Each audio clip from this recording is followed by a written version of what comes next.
hay que aplicarla, ¿no? O sea, obviamente una vacuna que no demuestra seguridad, pues nos va a hacer dudar, pero no se va a comercializar de manera adecuada sin todas las regulaciones que les puse al principio de la plática, la OMS, la CDC, la FDA, la COFEPRIS, si no es segura para el ser humano.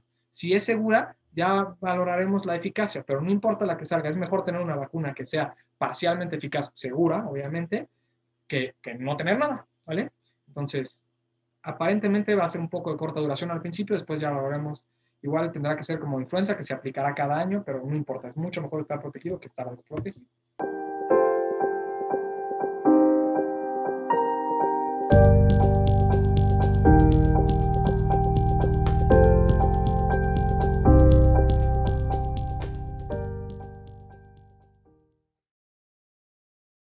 Estudié medicina en la Universidad Panamericana, después hice otorrinolaringología en el ICEMIM, después hice varias cosas, hice un fellowship en Madrid, en el Hospital 12 de Octubre, de rinología y cirugía de base de cráneo, y nada, mi hobby de la medicina, pues es la medicina y el automovilismo, soy director médico de la Fórmula E y soy doctor del World Rally Championship, y doy clases también en la UP, pero en la Escuela de Enfermería de la materia de otorrinolaringología. Todo lo que les acabo de decir se puede resumir un poquito en un video, espero que se escuche porque... ¿Sabes en qué consiste la especialidad de otorrinolaringología? Es la especialidad médica que trata desde un punto de vista médico y quirúrgico las enfermedades de la nariz, la garganta y el oído. La conexión entre los tres y su facilidad para enfermar juntos hace que sean estudiados por el mismo especialista. ¿Cuáles son las patologías más comunes que trata el otorrinolaringólogo?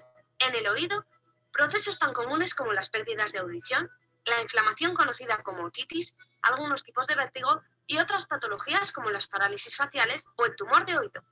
En la nariz, una de las patologías más frecuentes es la sinusitis, que es la inflamación de uno o más senos paranasales. También trata los tumores nasales, los pólipos o la rinitis, que es la inflamación del revestimiento mucoso de la nariz. En la garganta y el cuello trata, entre otras, las siguientes patologías: los pólipos y nódulos en las cuerdas vocales, tumores, disfonías, masas y adenopatías en el cuello, o la patología tumoral e inflamatoria de las glándulas salivares. También problemas tan comunes como el ronquido y la apnea, que tanto alteran nuestra calidad del sueño. Además, trata las amigdalitis y vegetaciones, patologías muy frecuentes en los niños que provocan infecciones recurrentes y problemas para respirar y tragar. Pues nada, eso es, ahora un video vale más que 1000 palabras y más que 1000 imágenes, entonces por eso me gusta compartir este video. Las vegetaciones, para los que nunca lo hayan escuchado, son las adenoides, así le dicen en España. Entonces, vemos muchas cosas, justo nariz, oído y garganta, y en cada una de esas partes anatómicas del cuerpo, pues analizamos muchas cosas, ¿vale? Entonces vamos ya un poquito más al tema de la plática, que es las vacunas. Quiero hacer una introducción primero de qué son las vacunas. La definición de la OMS, de la Organización Mundial de la Salud, es que son unos productos biológicos, es muy importante porque pueden ser desde microorganismos inactivados, que están muertos, digamos, vivos, atenuados, o partes de ellos. Pueden ser proteínas, pueden ser parte del DNA, parte del RNA, y estos están destinados a, en nuestro cuerpo, producir una respuesta. ¿Cuál es esta respuesta? Esta inmunidad. La inmunidad, si lo queremos ver de manera breve, y a mí me encantaba esta materia en la escuela de medicina, en inmunología, y María José no me dejará mentir, lo podemos ver mucho como entre policías y ladrones, o como una batalla, o como una guerra, y si la llegan a llevar les va a gustar mucho, les va a facilitar verla de esta manera. Siempre va a haber alguien que quiere atacarnos y vamos a ver cómo nos podemos defender. De una manera inicial, con anticuerpos o con células, y después planeando y hacer anticuerpos de memoria, etcétera, que esto lo vamos a platicar ahorita un poquito más adelante, pero si lo ven o lo conceptualizan de esa manera, creo que les puede gustar más y les puede facilitar como a mí lo hizo. Entonces, digamos que hay tres fases importantes en la vacunación, que es la inoculación, después la generación de la inmunidad y la acción que esta hace, ¿no? La inoculación, como bien dice ahí, es pues el cuerpo entra en contacto con algún microorganismo, ¿no? Y se inicia esta respuesta, ¿no? Podemos decir una respuesta, una reacción. Como decía Newton, a toda acción corresponde una reacción, y en este caso, pues no es la diferencia, ¿vale? Entonces, la inmunidad, hay dos maneras, que justo lo estamos viendo ahorita mucho con COVID, que pues obviamente estamos hablando mucho de esto de los anticuerpos, y dos en específico. Tenemos muchos inmunoglobulinas, muchos anticuerpos, pero estas son las que quiero comentar ahorita y las que están mucho en boga por COVID, que son la IgM, que son anticuerpos o inmunoglobulinas que producimos de manera aguda, y las IgGs, que se producen a largo plazo, son las de memoria, quiere decir, son las que guarda nuestro cuerpo como una memoria para decir, ya conozco esta cosa que me invadió, ya sea una bacteria, ya sea un hongo, sea un virus, o sea cualquier otra cosa, inclusive cosas que comemos, muchas veces se recuerdan en la memoria inmunológica, ¿vale? Y finalmente, pues esta acción, que es que ya que tenemos esta memoria, ¿cómo va a reaccionar el cuerpo? ¿No? Es como insisto, está rapidísimo este símil a la guerra, pues mandamos un mensajero a checar qué pasaba con el otro batallón, ya sabemos cómo nos van a atacar y entonces nos regresa con ese mensaje, nos dice, no, pues va a tener ciertos batallones en estos lados, tiene arqueros acá, tiene esto es, por eso a mí me gusta mucho esa manera de verlo, nuestro cuerpo reacciona de esta forma, ¿vale? ¿Cómo se produce una vacuna? Que también es muy interesante porque como que ahorita estamos, esto que está muy en boga, decimos, pues, ¿qué onda? Primero, ¿qué onda con la vacuna de influenza? Que si ya la teníamos, ¿por qué se está tardando? Que cómo está hecha, ¿no? Y esto pues ya va cada año. Ahorita está un poquito más de moda, porque la queremos tener todos, pero en la vacuna de COVID, ¿por qué se tarda? ¿Por qué lleva tanto tiempo? La verdad es que los procesos de generación de una vacuna desde cero, o sea, from scratch, digamos que la estamos inventando desde el principio, pues puede llegar hasta 15 años. En el caso de COVID, y ahorita lo vamos a platicar, pues tenemos un poquito adelantado, tenemos una batalla un poquito ganada porque ya se estaba tratando de desarrollar para otros tipos de coronavirus, ¿no? Entonces, hay un poquito de gane, pero sin embargo hay que cumplir estos intervalos de tiempo que son muy importantes. Y estas vacunas pues, siempre tienen que estar, o la producción tiene que estar regulada por diferentes organismos. Obviamente la Organización Mundial de la Salud, a pesar de que Rusia en algunas cosas no le quiere hacer caso, con la vacuna Sputnik 5, que ahorita la platicaremos también, pues tiene que estar regulado por eso, porque es algo que se va a aplicar a la humanidad y que tiene que estar seguro, ¿vale? Obviamente la FDA y la CDC en Estados Unidos y la COFEPRIS pues, en nuestro país, ¿vale? Estas etapas que también se han escuchado un poquito en las noticias y que son importantes conocerlas, son las etapas que tienen que llevar la mayoría de las vacunas. Primero, obviamente, igual que otra investigación científica, pues va a llevar una etapa de exploración, que es una investigación básica de analizar sustancias, de analizar contra qué vamos a hacer esa bacteria, si es un virus, contra qué la vamos a dirigir, como estaba diciendo hace rato, una parte del virus, una parte de la proteína del virus, digamos como si solo la fuéramos a hacer contra la manita del virus, o solo vamos a hacer contra un ojito del virus, o la vamos a hacer contra un virus que va a estar atenuado, o un virus vivo, pero a la mitad que no va a causar una infección, digamos, como que le quitamos esta virulencia, esa forma de atacar, ¿no? Entonces, esta etapa de exploración, vemos eso, que estamos planeando cómo vamos a hacer una vacuna. Una etapa preclínica, pues ya empezamos a hacer estudios, pues ya en cultivos de tejidos, ¿no? No tanto nada más solo laboratorios, y empezamos a ver cómo reacciona esta sustancia que estamos por poner, ¿no? O por inocular. Y empezamos ya con los modelos animales, que esto también lo hemos escuchado ahora en las noticias con COVID. Y después vienen estas tres fases que también las hemos escuchado más, pero los quiero explicar un poquito aquí porque van justo creciendo en muestra poblacional. Primero empezamos con un grupo muy pequeño, voluntarios, sanos, y vemos pues cómo reacciona esta sustancia, si va a causar una respuesta, si va a causar inmunidad, como les expliqué en las otras fases de la inmunidad, y empezamos a crecer poco a poco estas fases y la muestra poblacional, ¿no? Entonces, obviamente primero es entre 10 y 100, después entre más o menos 100 y 1000, y después 1000, 10,000, mucho más pacientes. Esta es la fase 3 en la que se encuentran algunas de las vacunas COVID, que ahorita las vamos a comentar más adelante, ¿vale? Y obviamente la fase 3 es la que nos va a dar mucho más seguridad. Van a ver cómo, o si han escuchado en las noticias, cómo se han parado algunos estudios clínicos, porque en la fase 3, cuando vemos la seguridad de estas sustancias, analizamos si hay reacciones adversas que no le hacen bien a la humanidad, ¿no? Y que lejos de ayudarnos o beneficiarnos, nos va a perjudicar. Es muy importante esta fase. Entonces, vamos a hablar un poquito primero de la influenza. Me gusta mucho este esquema de la CDC, esta pirámide, digamos, porque nos evidencia muy bien la cantidad de casos positivos de influenza que tenemos de manera anual, ¿no? Esta es una estimación más o menos de la temporada 2017-2018, y más o menos empezamos entre 9 millones a 45 millones de casos de influenza. O sea, es muchísimo. Ahorita nos alarmamos mucho con los casos de COVID, claro, porque es una cosa nueva y porque pues, ha roto todos los paradigmas y los seguirá rompiendo, inclusive en la generación de la vacuna. Pero influenza es una infección que nos ha acompañado a lo largo de la historia de la humanidad, ¿no? Está causado por dos virus, A y B, con sus diferentes mutaciones. Si se acuerdan bien, la que nos atacó aquí en México y nos puso, digamos, a preocuparnos demasiado, que fue A, que es una variedad A, y con las cosas que hablan del virión y hablan de la estructura del virus que se llama H1N1. Eso no lo vamos a hablar en este momento, pero estos son los dos tipos principales de virus que hay de influenza. Vamos a hacer una pausa tantito ahorita. Si tienen preguntas, se las pueden escribir a la doctora María José y las veremos después para no interrumpir la plática, pero no quiere decir que no quiera responder sus preguntas. Lo que ustedes tengan dudas o preguntas o comentarios o quejas, las pueden hacer de una vez, ¿vale? Entonces, hablando un poquito más de esto también, hospitalizaciones, o sea, vean esto, 140 a 810,000, un estimado de una temporada de influenza que no tiene más que 2 años, es muchísimo, ¿vale? Y pues las muertes, que son bien, bien importantes, de entre 12 y 61,000 muertes, es muchísimo.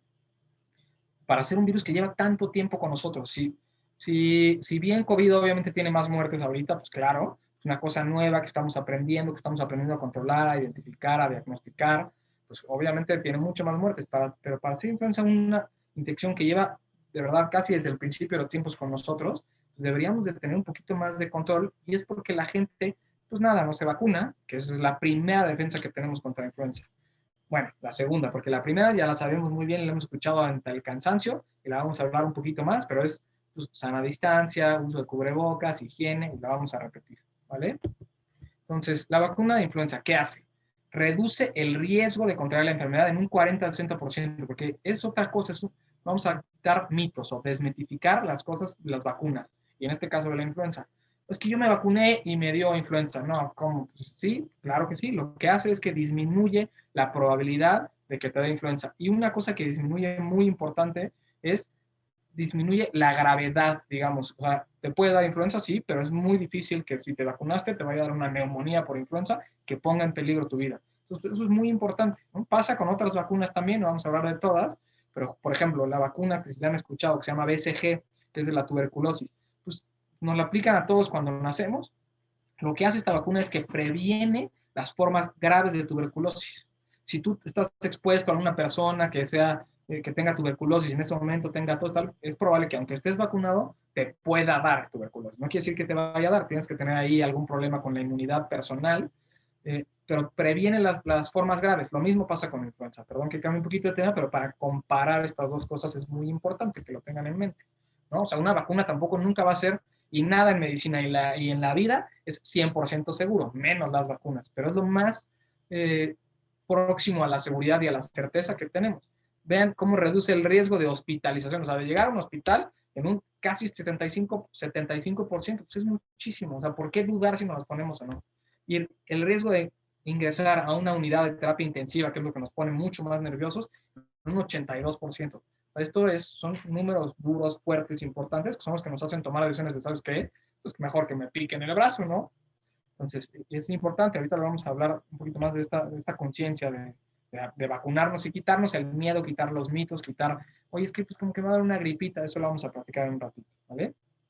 Igual, otros un poquito más números, como en la vacunación, pues previno más o menos 4.4 millones de casos. O sea, eso es muchísimo, tanto de dinero como de personas, ¿no? Los sistemas de salud obviamente necesitan dinero para subsistir, y si nosotros estamos saturándolos por no habernos puesto una vacuna que nos va a costar mucho menos que unos días en terapia intensiva de una neumonía, pues hay que sopesar las cosas y hacer la medicina preventiva.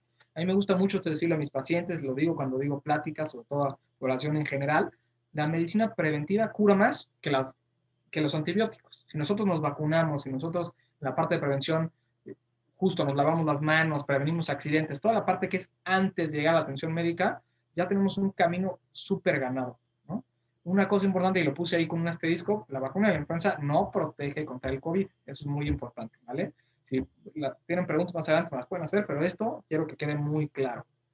Inclusive, y por eso es tan importante en esta ocasión vacunarnos contra la influenza, porque pueden subsistir estas dos pandemias o estas dos epidemias, ¿vale?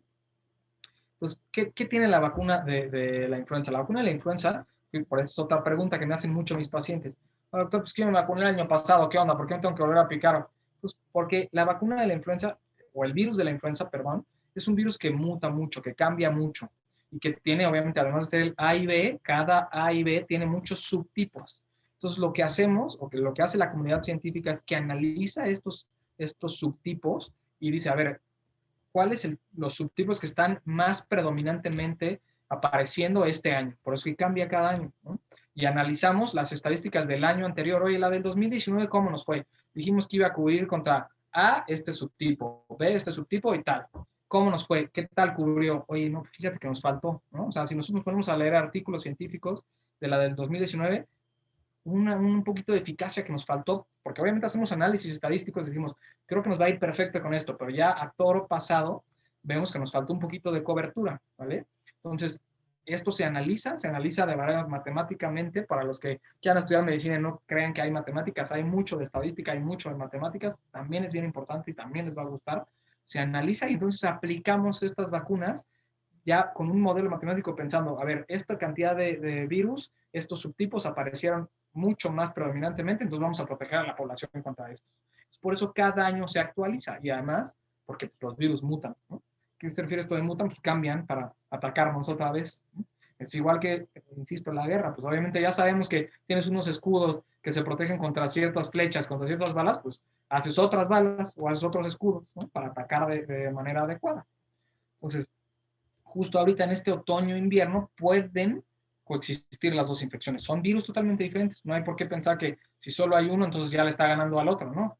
Desafortunadamente, por cómo se presentan los casos y porque en otoño-invierno es mucho más fácil la transmisión de este tipo de virus, pues pueden coexistir, ¿no? Y es bien importante tratar de evitar que haya dos pandemias ahorita que estamos tan golpeados con COVID, ¿vale? Entonces, por eso que dice, actualmente es mucho o es más importante que nunca vacunarse contra la influenza, ¿vale?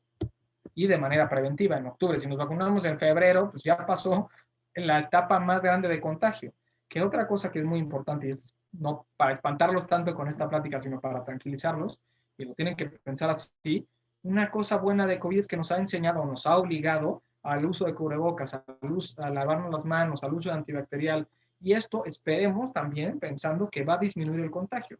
Como disminuye el contagio de COVID, pues esperamos que disminuya el contagio de influenza. Sin embargo, no podemos depender de nada más estas medidas cuando sí existe una vacuna a diferencia de COVID. Entonces, por favor, vacúnense, ¿vale?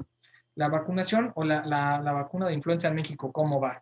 Porque también hay muchas dudas de esto. A mí me hablan mis pacientes todos los días, porque obviamente yo vacuno regularmente ya en octubre, noviembre, empezamos a aplicar la vacuna de influenza. Este año ha estado un poco atípico, igual que todo. 2020 ha estado loco, ¿no? Tanto que no hubo olimpiadas, caray, pero bueno, y muchas otras cosas. Entonces, ¿qué pasa con la vacuna de influenza? Dos cositas. Un poquito de desabasto, desafortunadamente. Hay algunos productores de vacuna de influenza que por alguna razón no la produjeron este año.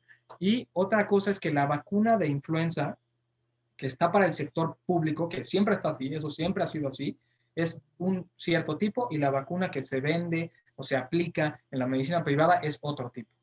¿Por qué? Es un poquito más cara la que hacemos para la medicina privada y tiene 4 protecciones. Esto que ven aquí en la pantalla, una es trivalente, quiere decir, tiene 3 protecciones, nos protege contra 3 subtipos de virus, y la cuadrivalente o tetravalente nos protege contra 4 tipos de virus de influenza.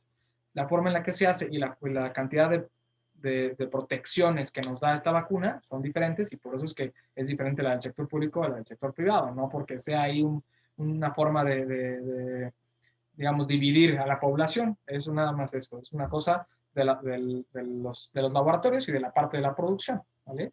El gobierno de México siempre ha asegurado esta aplicación de vacuna y este año no fue la excepción, y lo está haciendo tanto que se compraron muchísimas dosis y se está aplicando en todos los centros de salud de manera gratuita, como se hace siempre. La que se nos está tardando un poquito es la que damos en la medicina privada, que, como viene aquí en este cuadro, aparentemente iban a haber 2 productores, Sanofi, un laboratorio farmacéutico, y GSK, que es GlaxoSmithKline, y sin embargo, GlaxoSmithKline es el que aparentemente no va a producir Losartan. Entonces, pues nos está abriendo un poquito en apuros, pero no se preocupen, va a llegar. Y otra cosa importante, si se preocupan, si tienen riesgo, si tienen población en riesgo, adultos mayores, todos nos tenemos que vacunar, por cierto, ¿eh? Pero población en riesgo, como lo hemos sabido con todas las infecciones, adultos mayores, diabéticos, hipertensos, obesos, niños, mujeres embarazadas, se tienen y se pueden vacunar las embarazadas, por cierto. Si hay en este riesgo, pues apliquen la del gobierno, eso no pasa nada, es mejor estar vacunados que no vacunados. Si quieren esperar a noviembre al medio privado, tampoco pasa nada, ¿vale? Vamos a seguir con las medidas de prevención que hemos escuchado hasta el cansancio y yo las voy a estar repitiendo hasta el cansancio también, ¿vale? Entonces, me gustó esta imagen, aunque está en inglés, es esto, cómo evitar una twindemic, quiere decir que no haya dos pandemias, por favor, que no, o sea, COVID ya está y nos vamos a tardar un rato en deshacernos de ella y estamos haciendo lo mejor, gobierno, iniciativa privada y otros países para controlar esto, pero bueno, una manera de controlar mayores enfermedades y no saturar los servicios de salud es vacunándonos contra influenza y dejar que los que se enfermen de COVID, pues, tengan atención en lugar de que una influenza que podemos prevenir de manera adecuada, ¿vale? Entonces, si tienen dudas, recuérdense, se las pueden dar a la doctora María José, por favor. Ahora, hablé un poquito de influenza, espero que les haya quedado claro, si no, insisto, ahí están sus dudas. Y vamos a hablar un poquito de SARS-CoV-2, que es el virus que produce la enfermedad COVID-19. Acuérdense que una cosa es SARS-CoV-2, es lo que define el virus, y la otra cosa es COVID, que es se llama coronavirus disease, digamos, ¿no? La enfermedad que ya manifiesta esta infección por este virus. Un símil para que sea fácil. Yo sé que los han escuchado hasta el cansancio, pero igual tienen un poquito de dudas en estos términos. Por ejemplo, existe el VIH y el SIDA. Yo sé que se escucha radical esta comparación, pero nosotros podemos estar infectados de VIH y no presentar SIDA. SIDA es la manifestación de la enfermedad. A mí me gusta mucho hacer este símil y esto es lo que pasa. SARS-CoV-2, COVID. Usamos COVID ahorita para todo porque pues, es la palabra más buscada en Google este año, sin duda alguna, claro, y por eso lo usamos mucho. Pero hay que diferenciar bien, una cosa es el virus y la otra cosa es la enfermedad, ¿vale? Entonces, pues, esto también seguramente que lo han escuchado, pero ¿qué es el coronavirus? O el SARS-CoV-2, porque había un SARS-CoV-1, por eso se llama SARS-CoV-2, porque se parecen un 80% al SARS-CoV-1, ¿no?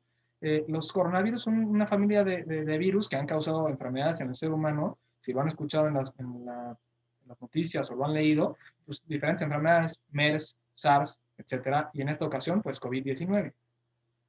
Viene de la familia coronavirus y obviamente se llama SARS porque nos daba una cosa que se llama síndrome de distrés respiratorio, ¿no? O de respiratorio agudo severo, por eso es SARS.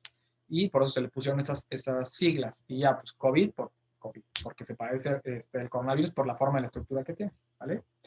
En esta ocasión, antes de empezar a hablar de la vacuna de coronavirus, quiero hablarles de una cosa muy interesante para mí y espero que para ustedes también, que es esta pérdida olfativa que han escuchado seguramente en familiares, desafortunadamente, o en pacientes que han estado enfermos, o simplemente en las noticias, o lo han leído, etcétera. ¿Por qué se está perdiendo el olfato con coronavirus? Ahorita les voy a hablar un poquito de eso y al final les voy a hablar de la vacuna, que seguramente que también están un poquito interesados en eso. Entonces, por eso aquí les puse los trastornos olfativos, olfatorios y gustativos son muy prevalecientes o muy prevalentes en la infección leve o grave o como sea de COVID, ¿vale? Les voy a, nada más, esto es una cosa muy personal. Por ejemplo, yo en la residencia, cuando estaba haciendo otorrinolaringología, yo creo que debe haber visto en 4 años más, bueno, el quinto, digamos, de la subespecialidad o del fellow, yo creo que vi 10 hiposmias o anosmias postvirales. Pasa, lo pueden ocasionar otros virus, como estos, ahorita les voy a platicar, sí pasa por otros virus, pero esta cosa que está pasando con el coronavirus, en lo que llevamos de pandemia, yo creo que he visto 30, o sea, 4 años con 6 o 8 meses, pues es muchísimo, o sea, sí es algo que está haciendo, en medicina no hay una cosa que sea patognomónica, es difícil que sea solo de una entidad, pero en esto nos está haciendo pensar o sospechar muchísimo en SARS-CoV-2, ¿vale? Entonces, esto ya también se lo saben hasta el cansancio, pero ¿cuáles son los síntomas? Era tan frecuente perder el olfato y perder el gusto que ya se incluyó en la lista de lo que esperábamos, ¿vale? Coronavirus ha roto todos los paradigmas, como se los dije hace rato, desde no presentar ningún síntoma hasta desafortunadamente la muerte. Y pues todo ese matiz de grises, pues podemos presentar cualquiera de estos síntomas, sea manifestaciones gastrointestinales, diarrea, malestar general, artralgias, quiere decir dolores en las articulaciones y en los músculos, mialgias y artralgias, dolores de cabeza, tos, fiebre, pero una muy importante, y por eso les quiero hablar de eso ahorita, es la pérdida del olfato, ¿vale? Entonces, a medida que se fue propagando COVID en el mundo, empezamos a ver que estaba muy, muy relacionado y por eso se emergió como un nuevo síntoma y un síntoma pivote, que ya se está usando, y lo vamos a ver ahorita más adelante, para diagnóstico, para pronóstico, para muchas cosas, ¿vale? Al principio parecía que era leve, pero pues ahí tomado mucha relevancia. Entonces los otorrinos ahí salimos un poquito al quite y vemos también esta parte de COVID, además de todo lo que vemos de COVID, ¿vale? Entonces, una hiposmia o anosmia postviral. Esto es lo que podemos decir que hace el COVID. ¿Y qué hacen otros virus? Lo puede hacer el rinovirus, lo puede hacer parainfluenza, lo puede hacer Epstein-Barr, pero la forma en la que lo hacen estos virus es inflamando la mucosa olfatoria y no tanto el bulbo olfatorio, como lo vamos a ver. Entonces, como consecuencia de esta reacción inflamatoria de la mucosa nasal, nosotros respiramos por el piso de la nariz, por aquí. Por la mitad de la nariz, que la nariz es gigante, nunca van a saber qué tan grande es hasta que no sean otorrinos, eso es la verdad. Por la mitad de la nariz, pues drenan los ojitos, drenan los senos paranasales, y en el techo de la nariz es donde llega el olfato. Tiene que entrar una cosa que viene en un gas, que es un olor, se disuelve en el techo de la nariz, y ahí es cuando llega el bulbo olfatorio, que es la neurona que estamos más en contacto. Está el cerebro, llega al techo de la nariz, y es una neurona que se llama bulbo olfatorio, ¿no? Y que forma un par craneal, que también si llegan a la medicina van a ver, es el primer par craneal. Es tan importante que es el número 1, imagínense, ¿no? Entonces, ¿qué hace? ¿Qué hace este virus loco, además de, a diferencia de estos? ¿No? Estos nos pasa, y lo que les dije, pues, es raro, puede llegar a pasar, y normalmente pasa después de que nos dio la infección. O sea, empezamos con manifestaciones, escurrimiento nasal, congestión, y ya que se nos está pasando, pérdida del olfato. Era muy diferente a lo que está pasando con COVID. Con COVID ahorita vamos a ver cómo es súbito de otras maneras. ¿Qué pasa? Esto es etiopatogenia de COVID normal. Entonces, COVID o SARS-CoV-2, que es el virus, estaba como que parecía que entraba al cuerpo, y por eso es que los internistas, como la doctora María José, estaban ahí muy al pendientes por cómo entraba al cuerpo, ¿no? O sea, entraba por un receptor que tenía una enzima convertidora de angiotensina, una cosa muy de la mitocondria, como decimos nosotros, muy de la célula, que ven los internistas, y parecía que ahí estaba, ¿no? Entonces también por eso están un poquito en riesgo los pacientes hipertensos, los pacientes obesos, los pacientes diabéticos, tanto por su patología base como por los medicamentos que toman, etc. Entonces, nosotros dijimos, pues nosotros como otorrinos, ¿qué? Pues que se preocupen los internistas, los infectólogos. Pues, esta enzima parece que no se manifiesta en otros tejidos, ¿no? Sobre todo, o sea, en las vías respiratorias, no tanto como pensamos, en los pulmones, claro, ¿no? Pero en la parte olfativa o olfatoria, no. Pero no, ya vimos que puede infectar el sistema nervioso central a través de otras cosas, ¿no? Ahorita vamos a ver que no nomás en la expresión de la enzima, convertidora de la angiotensina 2, que si entran en la UP, van a ver que la van a escuchar hasta el cansancio. Bueno, donde sea de medicina. Entonces, ¿qué pasa? Aquí hay una infección directa a la mucosa olfatoria. Si ven este esquema que me gusta mucho, estos cortes, si están viendo mi apuntador, se llaman cortes sagitales. También los van a aprender cómo se llama cada corte. Sagital es de sagit, de flecha. Entonces se corta así como si entrara una flecha al cuerpo.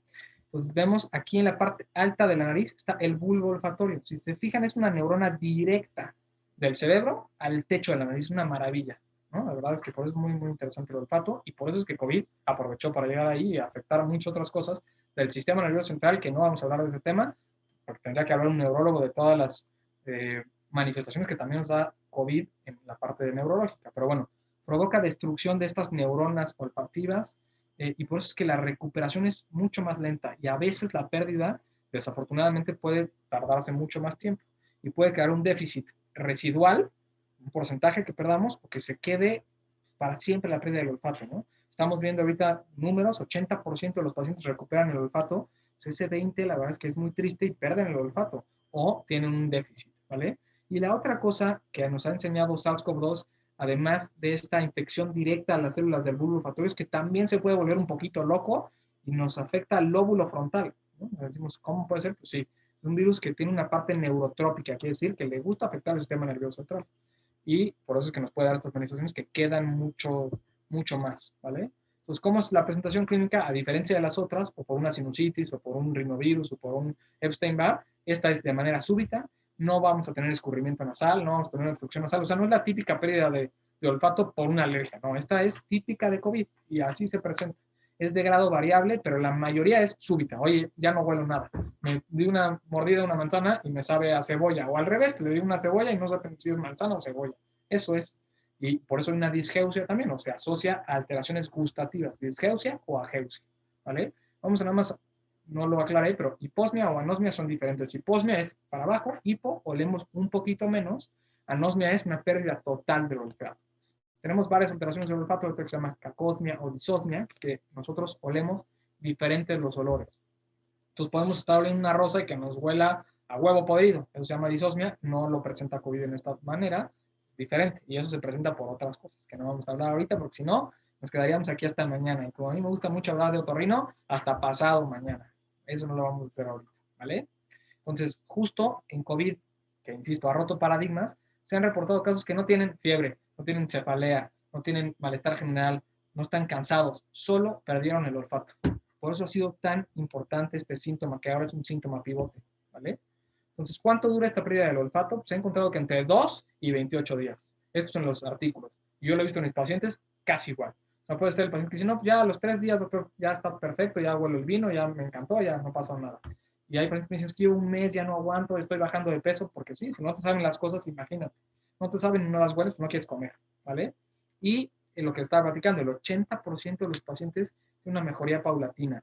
Pues hay este 20-22% de pacientes que hemos visto que no recuperan o recuperan de manera parcial, ¿no? Y para esto pues hay que hacer algunos tratamientos que vamos a platicar de manera breve. Este esquema, que lo aprenderán si ven este tipo de gráficas, es más o menos habla entre las series o los diferentes autores que han hecho artículos de este respecto, puede ser, va desde el 5 hasta el 80% de la población positiva por COVID que presentan esto. Esto es una disparidad importante depende de la detección o el medio que se usó para detectar a los pacientes. Pero cuando nosotros hacemos una PCR y el paciente está positivo por una PCR, el 80% de los pacientes van a tener algún grado de pérdida olfatoria. Eso es impresionante, ¿no? En los casos que eran por 5% de los pacientes que lo presentaban, porque hicieron pruebas rápidas, hicieron otro tipo de detecciones. Pero los pacientes que se comparó con una PCR positiva se presentan en la mayoría, ¿vale?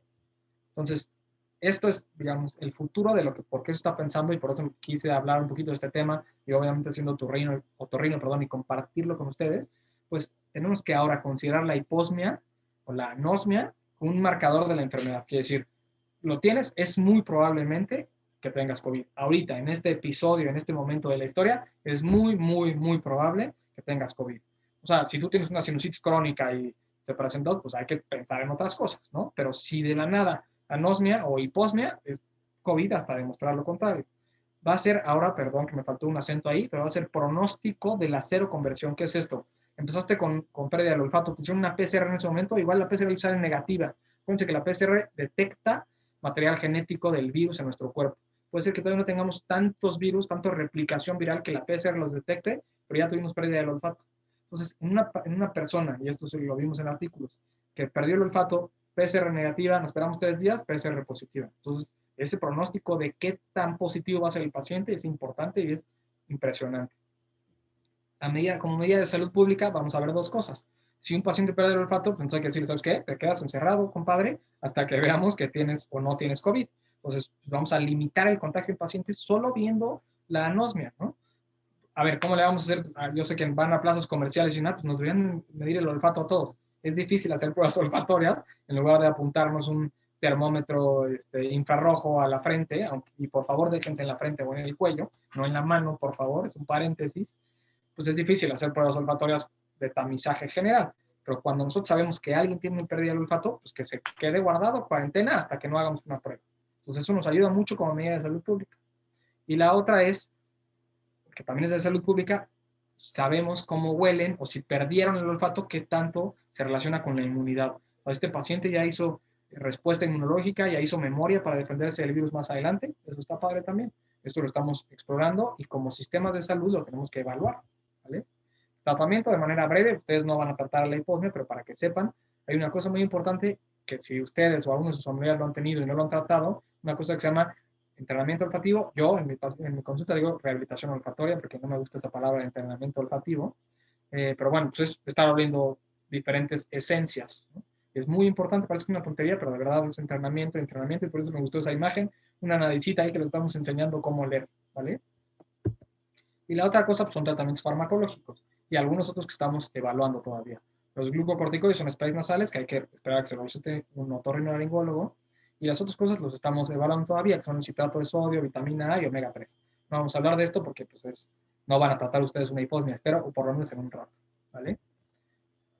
Y finalmente, que también es un tema muy interesante y que es parte de la plática, es esta vacuna de COVID que nos tiene a todos en ascuas, en espera. ¿Qué está pasando? ¿Por qué no sale, caray? Pues no sale un poco por lo que ya les expliqué al principio de la plática, pues porque necesitamos tiempo para desarrollar la vacuna.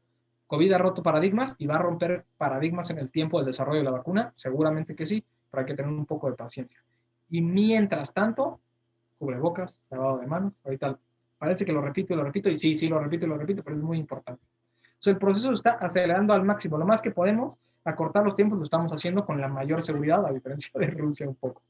A ver, no se puede ser más rápido, necesitamos tiempo para valorar cómo reaccionan. Primero, como les dije, etapa 1 en la fase preclínica, que es allá, que está casi un poquito más acortada, pero seguimos, miren, todos los que están aquí está justo los diferentes tipos de vacunas que estamos probando para COVID. Las que son de RNA, DNA, las que son de inactivados, vivos atenuados, las que son de subunidades de proteínas, etcétera. ¿Cuántos estudios hay? Ahorita hay más o menos 248 estudios potenciales. ¿Cuántos de estos 248 están ya en la meta final, digamos? Pues 10. Si estamos trabajando muy a marchas forzadas, o está trabajando la comunidad científica a marchas forzadas, pues claro, pues hay que darle paciencia y vamos a ver que vamos a sacar lo mejor para la humanidad, pero mientras hay que ayudarles y protegerlos nosotros. Más rápido que esto, de verdad, con estándares de seguridad no se puede trabajar, ¿vale? Entonces, estos son todos los estudios que hay para que los vean más o menos, cómo se están haciendo, cuál es el diseño del estudio, cuándo empezaron, etcétera, ¿no? ¿Qué laboratorio lo está haciendo, en qué fase va? Pero estos son solo aquí en esta diapositiva, perdón, los que están en fase 3. Los que son los que están un poquito más cerca y nos dan un poquito más de esperanza, digamos, ¿vale?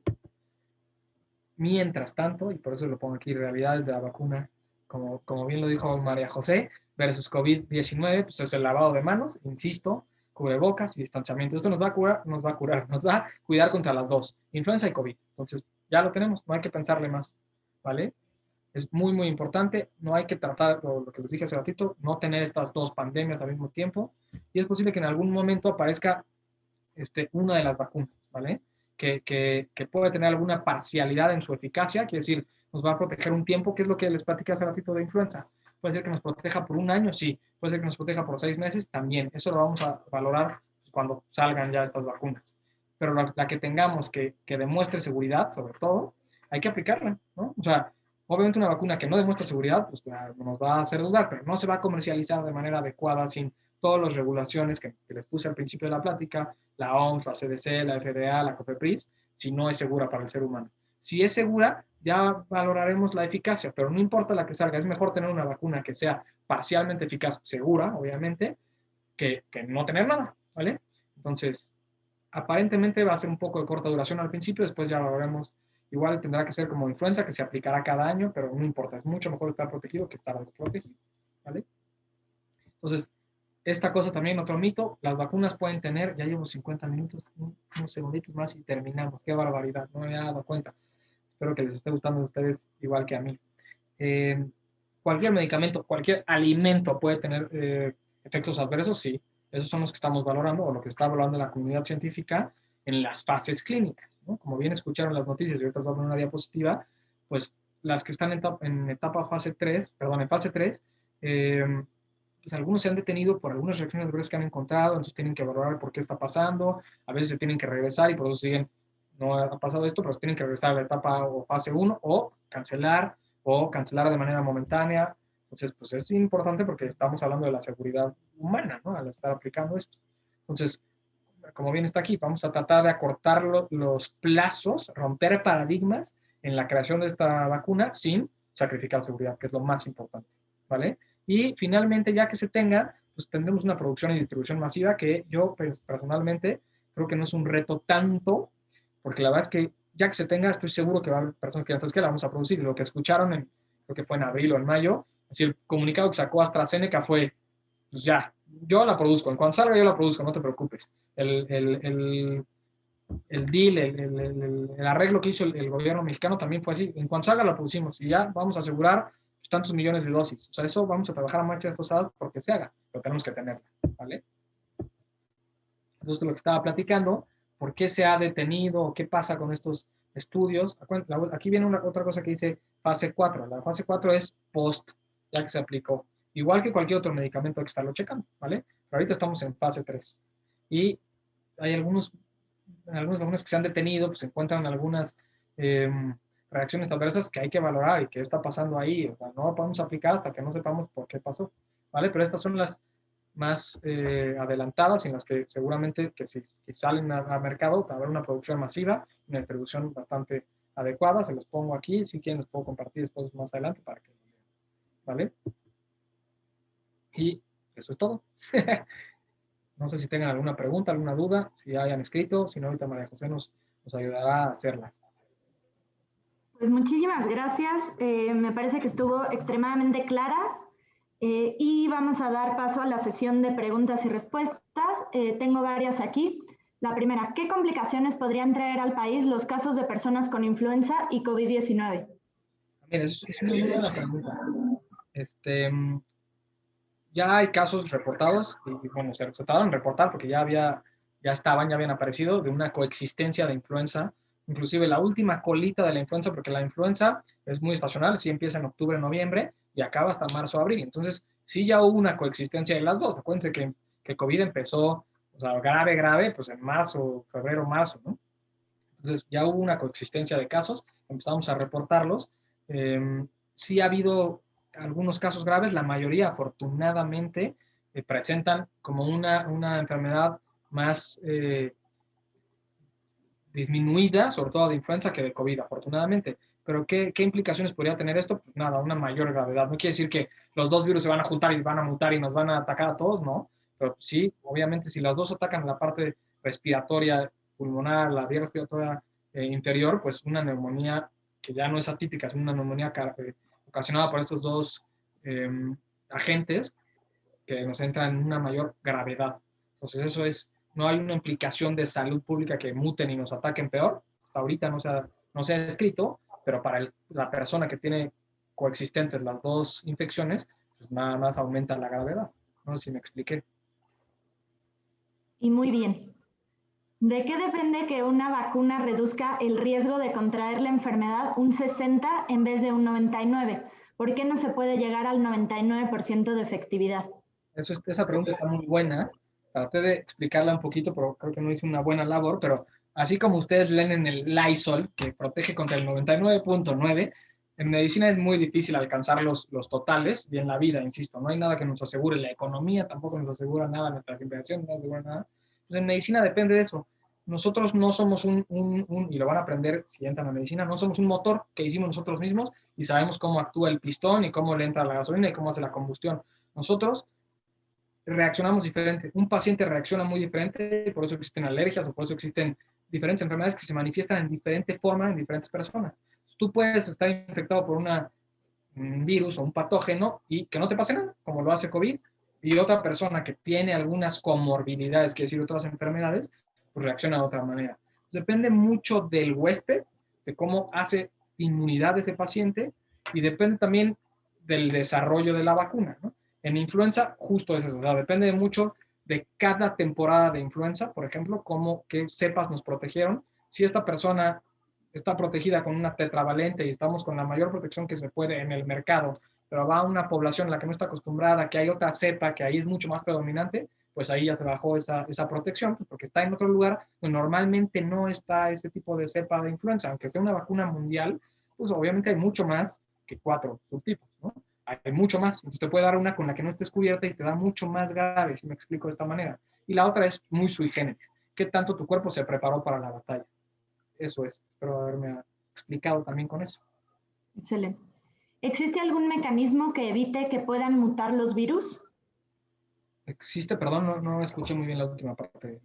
¿Existe algún mecanismo que evite que puedan mutar los virus? Hijo, esto es una excelente pregunta. Ahí hay algunos infectólogos en potencia y premios Nobel, porque estaría padrísimo saber qué es lo que impide que los virus muten, ¿no? A fin de cuentas lo hacen para ser más virulentos, o sea, atacarnos con mayor certeza para sobrevivir más tiempo, y eso es lo que ha hecho COVID. O sea, lo vemos y decimos, ¿cómo puede ser que tenga estos mecanismos para pasar desapercibido, para hacer pandemias, etcétera? Entonces, debe existir algún mecanismo, no lo sé yo, y la comunidad científica no lo ha sabido desarrollar de manera adecuada. El mejor mecanismo que yo puedo explicar o puedo entender para esto es, pues, evitar que se propague una infección. Mientras más cambia un virus de huésped, más probable que mute. Por eso escuchamos que COVID, que si salió del murciélago, que salió de tal, mientras más cambie de especies y en la misma especie más cambie de personas o de individuos, más probable que mute. Esa es la única cosa que yo te podría responder para que no mute. Pero la esencia de mutación en un virus depende de ese virus. Espero haberme explicado también con eso. ¿Es lo mismo cepa que subtipo? Ay, muy bien. Todo esto es igual que en cualquier otra filogénesis, ya sea en animales, en plantas, en bacterias, en virus. No es lo mismo, todo es por familias. Por decir, le voy a poner un ejemplo muy, muy tonto, pero digamos, los felinos, pues los felinos se dividen en leones, que yo me enteré hace poquito, no sabía que el león era un felino, pensé que era otra especie, pero también en panteras, tal. Entonces eso depende de su filogenia, si es una cepa, una subespecie, y también depende si es virus, bacteria, hongo. Espero haberme aclarado con esto, pero sí, no es lo mismo. A veces yo lo uso mal usado para decir que son subtipos, son diferentes tipos, pero no es así. Dentro de, por ejemplo, en influenza rápido A y B, pues las A, vamos a tener muchos tipos por cómo se expresa las diferentes partes de ese virus, ¿no? Entonces, no es lo mismo, depende de cada organismo. Perfecto. ¿Cuál es la diferencia entre la vacuna del gobierno y la del sector privado? Muy breve, porque ya lo había dicho en la plática, muy breve y sencillo para que nos quede en la cabeza y que no se nos olvide y para que lo compartamos con los demás es, la del gobierno tiene 3 protecciones, quiere decir, tiene 3 subtipos, para no usar otras palabras, de influenza, ¿no? Y la que se aplica en el medio privado tiene 4 subtipos o 4 protecciones, piénsenlo así. Una nos cubre contra 3 y la otra contra 4. Eso es, en resumen, la diferencia. En momentos como estos, ¿es necesario llevar a cabo todas las etapas necesarias para crear una vacuna o se pueden reducir el tiempo y voluntarios necesarios para aprobar la vacuna? Eso es una también muy buena pregunta, pero como lo pusimos ahí en las diapositivas, se trata de acortar lo más que se pueda, sin embargo, se tienen que cumplir las fases, porque todas las fases nos dan seguridad. Si nosotros acortamos o quitamos o eliminamos una fase, lo único que estamos quitando es seguridad de la vacuna. Y no nos podemos arriesgar a eso, ¿no? Porque va a ser una vacuna que se va a poner de manera masiva a toda la población. Entonces tenemos que estar ciertos, tenemos que tener esa certeza de que va a ser la vacuna más segura. Como lo dije hace ratito con las últimas diapositivas, puede ser que no sea la más eficaz, que nos cubra 6 meses, que nos cubra 1 año, que nos cubra 2, no sabemos, que no sea tan eficaz, o sea, que no sea de las que duran toda la vida como otras, de las tantas que hay en la cartilla de vacunación, pero no podemos reducir la seguridad de los virus. Entonces, pues sí se están tratando de acortar lo más que se pueden, pero no eliminar estas fases. Perfecto. ¿Cualquier persona se puede poner la vacuna de la influenza? Soy asmática y tengo rinitis alérgica y siempre me han dicho que no me la debo poner porque puede ser muy peligroso para mí. No, al contrario totalmente. Obviamente hay que analizar casos, hay ciertas cosas que hay que analizar médicamente, pero no, al contrario, hay personas que justo, o sea, acuérdate, tú que tienes, él o la que haya preguntado eso, tienes rinitis alérgica o asma, son enfermedades inflamatorias, ¿no? O sea, algo que es alergia, como es una respuesta exagerada, o el asma, que es como una respuesta exagerada, es como si tienes un dedito, esto lo explico mucho a mis pacientes, que te está raspando así todo el tiempo, la mano. Es mucho más probable que este dedito te acabe rompiendo la piel y entonces te infectes. Entonces, este dedito que tienes, si está controlado tu asma o tu rinitis alérgica, estamos dejando de quitar el rascador. Sin embargo, tú ya estás con alguna predisposición a que es mucho más fácil que te infectes de cualquier cosa, ¿no? Bacterias o virus o hongos, si no estás controlado. Si estás controlada, menos. Sin embargo, la mejor forma de estar controlada y más protegida es aplicándote una vacuna que es parte de esa protección extra. Entonces, no, al revés totalmente de lo que te han dicho. Sin embargo, si tienes duda, acude a tu médico, o acude con tu otorrino o con tu neumólogo. Perdóname, dime, Majo. No. Seguimos con la siguiente. ¿Por qué te puede dar más de una vez COVID-19? Ándale, esa también es una muy buena pregunta. Y el por qué es difícil explicarlo, o no es tan fácil porque todavía lo seguimos valorando.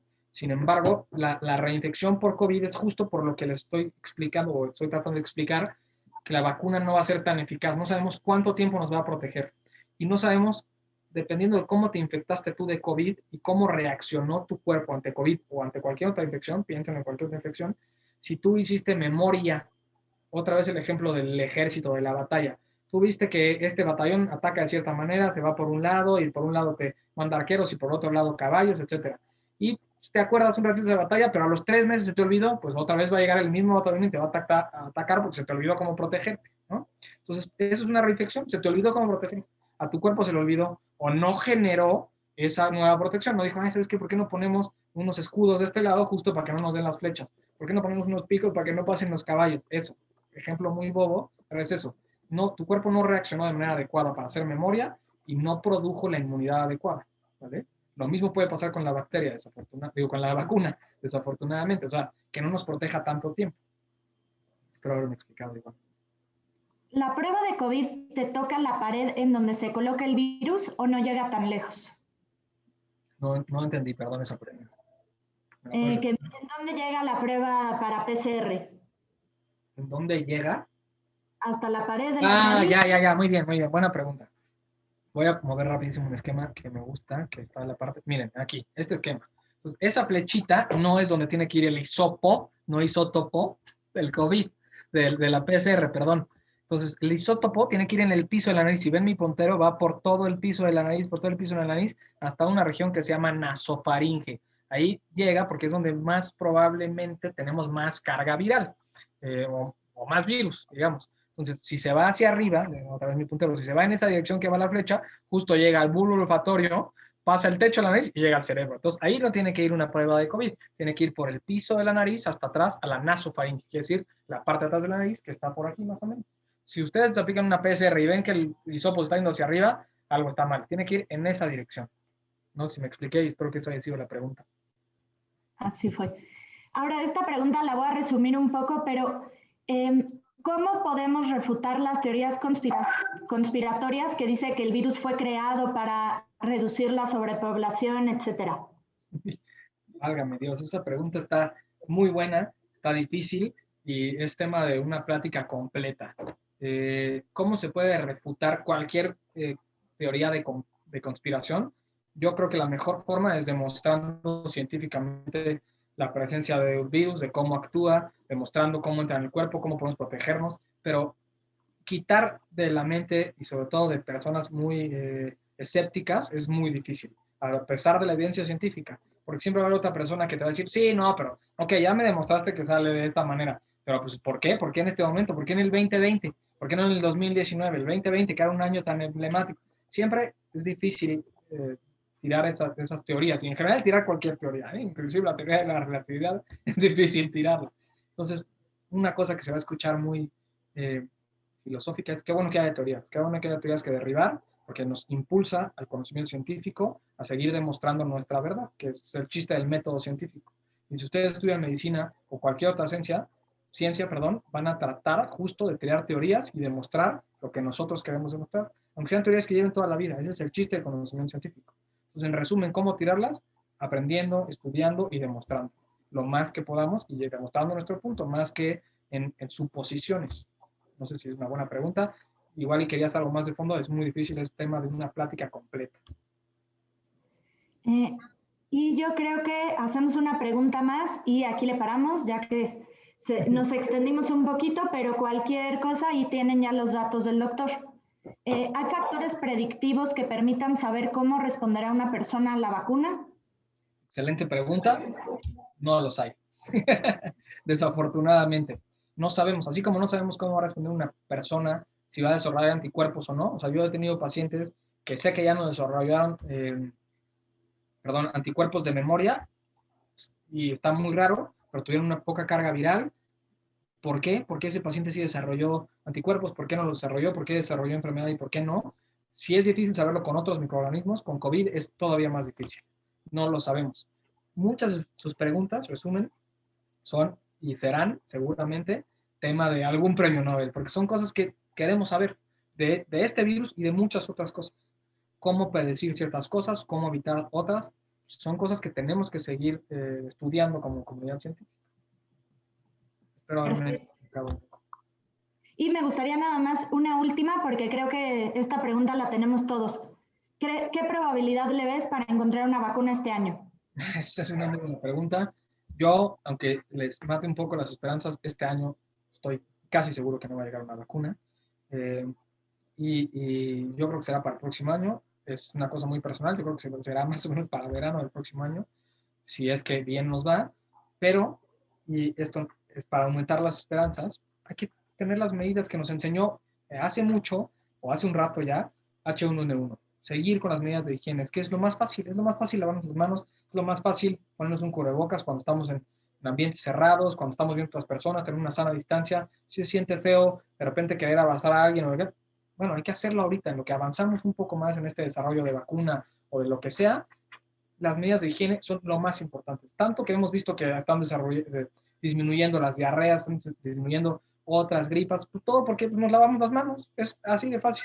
No agarras cosas y te agarras la cara, entonces ya no te dio el virus, que sea rinovirus, coronavirus, adenovirus. Pues están disminuyendo ese tipo de cosas porque nos cuidamos. Entonces, todos tenemos en la cabeza ya la vacuna, por favor, ya la vacuna, ya quiero salir otra vez a un antro con mis amigos, ya quiero salir a comer, ya quiero a mis familiares, sí. Mientras, cuídense las manos, cuídense con un cubrebocas y medidas de higiene en general. Pues con esto damos por terminado nuestra plática. Agradecemos muchísimo al doctor Daniel por su tiempo y que nos haya compartido toda esta información tan útil para esta época. Muchas gracias a todos, que les vaya muy bien. Y si van a entrar a la medicina, que les vaya muy bien, a estudiar mucho también. Gracias. Hasta luego, María José, muchas gracias.